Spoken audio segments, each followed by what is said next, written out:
"And what's the reason for your traveling, Mr. Drabble?" asked the Mexican customs officer. "I'm coming to visit my little brother," I said proudly. As I emerged into arrivals at Ciudad de Mexico, there he was. There was my little brother, there for me like he always was. He wore a singlet and the black treehouse cap backwards, the one that was mine, but I'd given to him in Granada because it looked so good on him. Before making the journey to Guanajuato, where he lived, we spent a day at Estudio Noviembre making music and videos together. I was stunned by the fluency with which he spoke Spanish with the studio staff. His Spanish had improved so much since I saw him in Spain only months before. I sat in shining admiration of my brother. We took the bus the next day from Mexico City to Guanajuato, a colorful and vibrant little city perched in the hills in the middle of Mexico. I had never been to Mexico before, so I didn't really know what to expect about Mexico or about Chris's life there.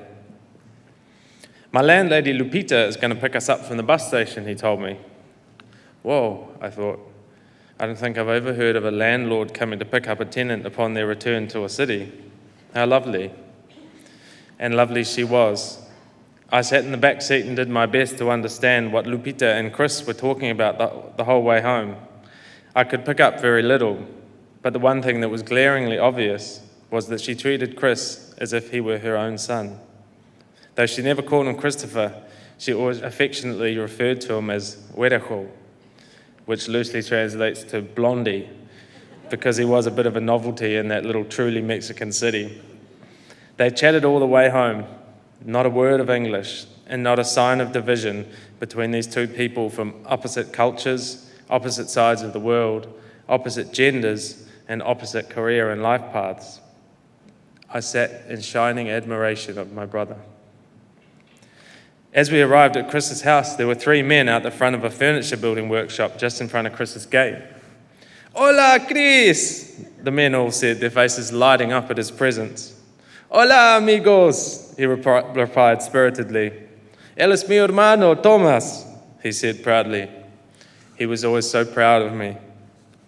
"Tomás, buenas tardes, mucho gusto, ¿cómo estás?" They all fired at me. It was very clear that Chris had told them that his brother was coming to Guanajuato for a month to stay and that he was very excited about it. They were so excited to meet me. They spoke to Chris with such profound love and respect. I had only been in Guanajuato for 30 minutes and already I could feel the impact this Güerejo had made on his new home and its people. As the kind men and Christopher shared smiles and laughs and jokes I couldn't understand, I stood in shining admiration of my brother. As if designed by God herself just for us, the studio apartment next to Chris's was also owned by Lupita, and it was available for the month I was there. So there was only a single wall separating Chris and me each night we slept. Because the weather was warm and our windows were always open, I could even call out to him from his house and he'd call back from his. The view from our windows was a pretty little mountain in the near distance, adorned with Mexican houses, all so colourful and quirky that it made the thought of my home country feel a little unimaginative. Chris loved to stand at his window and look out at the world. I put my bags and my Weissenborn down and quickly settled into my new casa before Chris asked if I wanted to head to his favourite bar for a drink. We walked the charming cobbled streets of Guanajuato, and I enjoyed absorbing the sights and sounds of a culture I'd never experienced. I noticed that Chris walked with a bit of a limp, but I decided it wasn't the time to ask him about the condition of his health, because he was so clearly happy to have me in his new world. "Hola, Chris," called a woman from the other side of the street. "Hola, Maria," Chris called back with a smile that was big enough to have been seen across 10 streets. We reached the bar, La Casa de los Espíritus, and walked in the front door. "Hola, Chris," said the barman from across the small room. They exchanged a handshake that even I hadn't seen before, and Chris turned to me and said, "This is Luis Felipe, the owner." Luis Felipe greeted me warmly and welcomed me to his bar and told me, translated for me by Chris, how much he always loved having Chris there and how much they'd all been looking forward to meeting me too. We then ascended the small spiralling stairs to the second level where Chris stuck his head into a kitchen. "Hola, Chris," said a beaming, smiling face from a man spinning pizza dough. The two of them embraced, both with big smiles, and then turned to me. "This is Luis Adan," Chris said. "He makes the pizza here." Luis Adan held out his arms and welcomed me into them. But he hugged me with more than his arms. He hugged me with his heart. "Chris already told me so much about you," he said, still feeling no compulsion to cease our embrace. He, too, said he was very happy to meet me and to have me in Guanajuato, and he left me with the phrase, "Un hermano para Chris es un hermano para mí." A brother to Chris is a brother to me. We headed upstairs to the outdoor area that overlooked the city of Guanajuato as the sun set behind the hills and left an orange glow at the bottom of the purple-blue sky. I fairly quickly learned that 0% beer doesn't really exist in Mexico, so I had some kind of cinnamon and milk drink while Chris enjoyed a cup or two of his favorite mezcal. While Chris and I shared some special times during the month I had stayed in Granada, Spain, and we made music and video together, and he had a few friends who cared for him, it wasn't like this. He lived in a small apartment there down a small alleyway. But this was different. The love that this community had for my brother was palpable, and the love and respect he had for the community was beautiful and honourable. My heart was soaring just witnessing it. We stayed out for a while and ended up meeting many more of Chris's friends. I was so happy to be there and so happy to see him thriving. And it means so much more when you also know of the struggles he has faced, simply to be still standing there in front of you.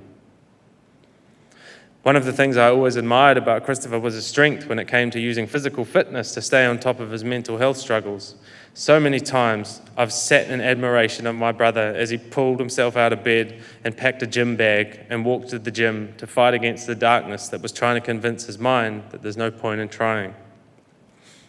And just like he carried that gym bag, he has carried those mental health struggles on some level for his whole adult life.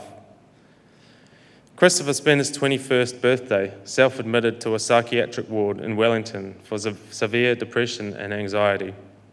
Mum and Dad and Daniel and I were there every day for 2 weeks. He remained a patient. Every morning we would arrive at 9 a.m. when visiting hours opened, and every evening we would leave at 6 p.m. when visiting hours closed. The ward staff told us that never in their careers had they seen a family who was so unwaveringly supportive. After about a week, they actually quietly requested that we tone down the visiting a notch so they could actually get in there and assess him and help him. Chris hated people knowing his struggles, and our parents raised us with the right to privacy being an important value. So, with the exception of with a few of my most special people, I honoured Chris's values, and I didn't speak of his struggles either. But he spoke to me. Many times throughout our lives, he expressed his gratitude at having brothers who understand. He and I shared a special bond of knowing what it feels like to be alone in a small, rickety old rowboat in the middle of a still, black ocean, so far from land that there is no longer any memory of reality and no emotional attachment to it. There is no sign of life and no comprehension of hope. There is only blackness and nothingness. Whilst it is a curse to know that place, it is a blessing to be able to share an understanding of that place with someone else, especially someone you love so deeply. Half of me feels uncomfortable talking about Chris's struggles now, because even in his absence, I still know that his wishes were for people to not know. But the other half of me has made a decision to speak about it with you now. And I've made that decision because I want you to know that the smiley, warm, kind-hearted, charismatic, unfathomably funny, charming, and caring gentleman that he was, he didn't just get given that on a plate. Although that's exactly what he was, and that's exactly how we will always remember him, he worked for that. He earned it. He created it in the face of innumerable invisible forces trying to pull him down. When he was discharged from the psychiatric ward at age 21, I wrote and recorded a song for him and sent it to him. It was called Song for Christopher. Almost no one has ever heard that song, but the opening line was, "You are my understanding of the word love."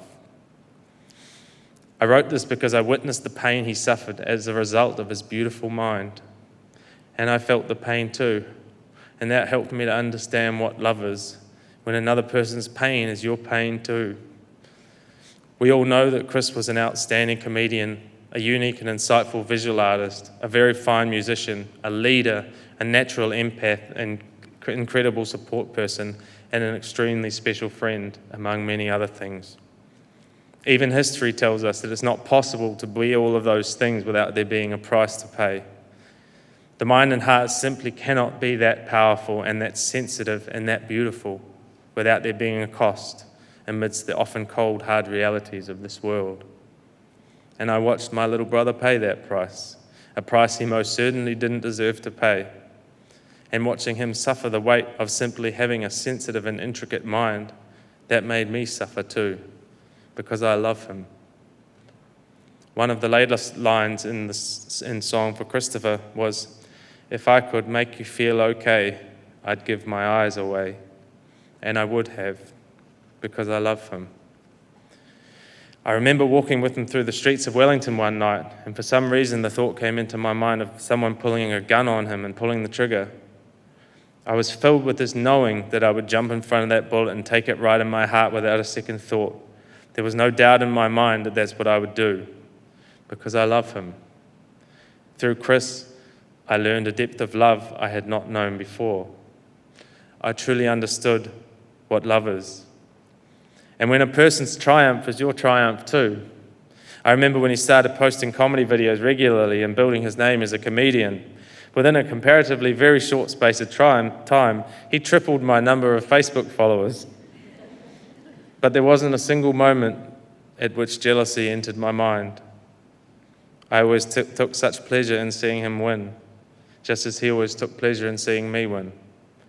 A win for him was a win for me, because I love him. There's something that is really important that we all understand. My brother made a choice. He chose life.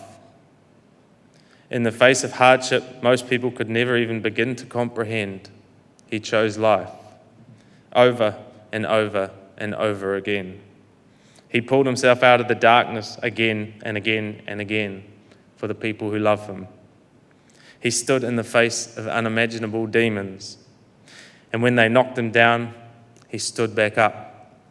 And when they knocked him down again, he stood back up again and again and again. He made us all feel seen and heard and understood. He smiled at us. He stood up for us. He listened to us. He cheered for us. He entertained us. He comforted us. He loved us.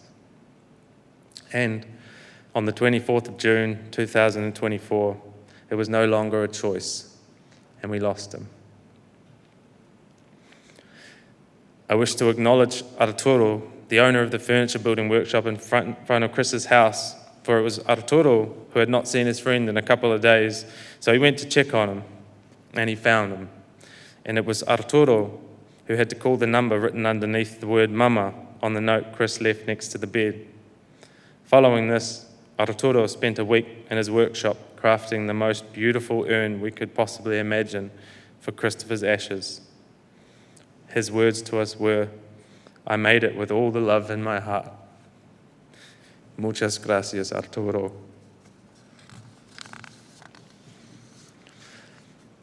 "And what's your reason for traveling, Mr. Drabble?" asked the Mexican customs officer. "I'm coming to pick up my little brother," I replied. "It's time for him to come home now. But his spirit lives on in each of us. As my dad made so clear, he left a legacy of art which will always be there, to make us laugh, to make us think, to make us feel. His leadership through kindness lives on within us. A week ago, I went to the kitchen to have a piece of cake. I saw that inside the plastic supermarket cake container there were 3 remaining pieces of carrot cake, but an army of ants had found its way in through the little gap around the edge and were completely colonizing the container. The cake was relatively ant-free, so I picked the 3 pieces of cake out and placed them on the bench. Then I took the open container to the sink and held it under the tap and reached my other hand to the tap to turn it on. In that moment, I stopped. I looked down at the ants. I realized that every single one of them was one of God's creatures. I carried the container outside and turned it upside down and tapped on it gently until every last ant had found its way safely to the ground below. That was the spirit of Christopher living on inside me. Before I finish speaking, I would like to make an acknowledgement. Daniel and I have lost our brother, and the pain of that is unspeakable. But my mum and dad have lost their son, the son whom they brought into this world and tonight have to carry out in a casket. But it was my mother who carried him in her womb. It was my mother who nourished him with the nutrients of her very own body. It was my mother who gifted him his very first breath. Mum, our darling son, I wish to acknowledge that the bond of motherhood is something so deep that neither Daniel nor Dad nor I can ever understand it. So amidst our own heartbreak, our hearts are with you.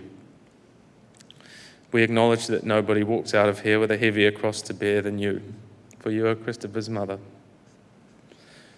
So I want you to know that we've got you. We are here and we will not let you down. All the times you have cared for us, supported us when we couldn't face the world, loved us unwaveringly and unconditionally. Now is the time to know that you can fall when it all becomes too much. And there are 3 men and 1 guardian angel right behind you. So until the day comes that you will be reunited with your Christopher, we've got you, Mum. As I look around this beautiful venue full of life and love, and as I look across to the heavenly white casket in which the body of my beloved brother lies peacefully, I know that tomorrow I begin to ascend the highest mountain that ever lay before me. I begin the journey of learning how to navigate this world without the indescribable love and friendship of Christopher Michael Vincent Drabble. I admit that I'm scared. I admit that I can barely see a day ahead of me.